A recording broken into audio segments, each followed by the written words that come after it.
And we are also very pleased to have a group of experienced speakers today to share their knowledge, perception, and practice on renewable energy with us. They are Mr. Joseph Jacobelli, Ms. Jean Tian, Professor Johnny Chen, and Dr. Jimmy Tong. Each of them will give us a 10-minute presentation, and after that, I will open the floor for questions. Since that we are the time is running out, so I would like all the panel panel speakers to control your presentation within 10 minutes. And I'm also going to minimize my comments. Let me introduce our first panelist, Mr. Joseph Jacobelli. Joseph is the Senior Analyst of Asian Utilities and Infrastructure at Bloomberg Intelligence. He has led various senior roles in Asian utility and in downstream energy equities research at leading global investment banks, and brings with him over 25 years of financial research experience in power generation, transmission and distribution. It's really a long file. Gas distribution, water treatment and supply, and alternative energy generation. Prior to joining Bloomberg Intelligence, Joseph was head of Global Cleantech and Asia Pacific Utilities Research at HSBC, and previously served as Group Director of Carbon Ventures at CLP Holdings. I think I'll keep his education background secret. Welcome, Joseph.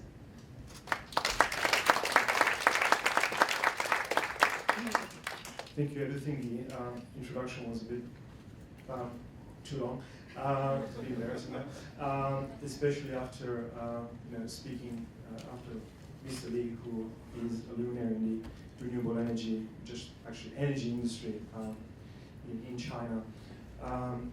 So I'll try to keep my comments really short. I was told I had 8 minutes, I prepared 7, so I'm going to answer 3, I guess. I just wanted to introduce, what it is that I actually do to avoid any confusions. Tell a little bit about the China backdrop, and add a little bit on Mr. Li's comments, some of the challenges that China is facing, and then how is all of this relevant to Hong Kong, which is my home, has been my home for over 25 years now. So this is less of an ad on Bloomberg and more to just explain what it is that I do compared to some of the other groups. So we've got probably 3 groups that you know about. Bloomberg News, everybody knows Bloomberg News, including Bloomberg TV, etc. Then there's Bloomberg New Energy Finance, which really focuses on in-depth analysis, long-term forecasts, and so on and so forth. And then there's my group, Bloomberg Intelligence, and what we do basically is we serve our customers. Anybody's got any 300,000 plus customers who use a terminal, and basically all of our research is actually out of the terminal. We've only been around for 5 years, so we are the youngest. I'm an old guy working for a young group. That was it. I promise to be very short. So don't forget, it's 3 groups, and no, I'm not a journalist, not intelligent enough. Just an everyday analyst. So let's look first at China. Just a real quick laundry list, because obviously there's no way on earth that can be as comprehensive and well spoken as Mr. Li on China itself. Just a quick laundry list. So pollution, top of the agenda. There's some non-believers out there saying China is not doing enough. Any of the non-believers that say try to get a job at the NDRC in Beijing, and you try to kind of manage the whole electric power system, which, by the way, right now is the biggest in the world by a margin for the last couple of years. Secondly, the generation mix change. It is incredibly difficult, as some of my colleagues mentioned earlier, to shift an energy mix in a very, very short period of time. And China has actually achieved that, and is still achieving that, and we'll get into that a little bit more in a sec. The big utilities are not the just big black ugly wolf, bad gorilla, whatever you want to call them. They actually are trying their very best to build as much renewable energy capacity as they possibly can, very often at a loss. And don't forget that these utilities in China, the Huaneng Guoji or the Datang Guoji, all these listed companies, the CEOs of this company, they have to make money. That's one of their KPIs. Okay, so if they want to get next job, whether it's going to be a government job or another company, whatever it is, profitability is incredibly important. They're not there just to run the company safely. The fuel mix change is facing headwinds with deregulation, and this is something that hopefully we'll talk about a little bit more later on, which really concerns me and stresses me out, because I don't think that a lot of people really understand what deregulation in China means and how that will affect the potential development of renewable energy. One of the issues also is that coal generators may eventually face lower returns, lower return on equities, lower IRRs. And the reason behind that is because they're getting hit on the head with everything, with the new emissions requirements, which are getting tighter and tighter. And also, coal prices pretty much now are low and will stay low, but at the same time they had the tariff cuts. Demand is really not going anywhere, and there's overcapacity, which is not great if you're trying to sell more power. And then we've got gas, which we haven't really spoken about much, because I guess it's not, it's a lower carbon, not zero carbon, and nuclear and renewables obviously place for growth. So just a couple of examples real quick with regards to some of the efforts that have been made. This is one of the companies, and it's pretty much replicated whether you're looking at all of the listed companies, and this is all publicly available information. So you can see the efforts here from Datang Guoji, and it's pretty much replicated with Huadian or any of the other companies in terms of SO2 emissions, in terms of NOx emissions, and so on and so forth. And this is what I was talking about, and these numbers may not really impress you, but a company as big as Datang, who is adding, and you can see how much capacity they're adding every year, going from 79.7 of coal-fired generation to 76.2 in just 1 year is absolutely massive. So these are just some numbers that I wanted to show you. Challenges. What are the challenges for renewable energy development in China? There's 4. 1, grid acceptance. The grid is the big ugly gorilla in the game here. Why? How does the grid make money? They make money from a tariff that they don't control, which is dictated to them, and they pay a tariff to the generator at a price which they don't control. So it's one minus the other. It's as simple as that. So they don't have an incentive. They got more incentive to buy hydro, more incentive to buy coal than they have to buy solar. Right now, there's subsidies. How long will those be around?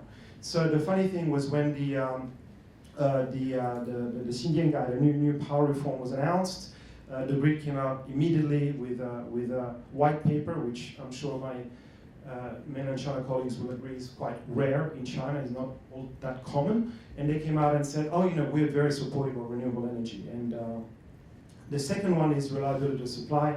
We've talked about Germany, and our experts there did mention that the fact that you can't get wind 24/7 or solar 24/7 is an issue. The third challenge, or the 4 challenges, is really where oil is at and thermal coal. And these are the market estimates from all of the different banks in terms of oil prices over the next few years and coal prices over the next 3 years. As you probably know, if you ask 5 oil analysts their oil forecasts for the next 3 years, they'll give you 15 different numbers.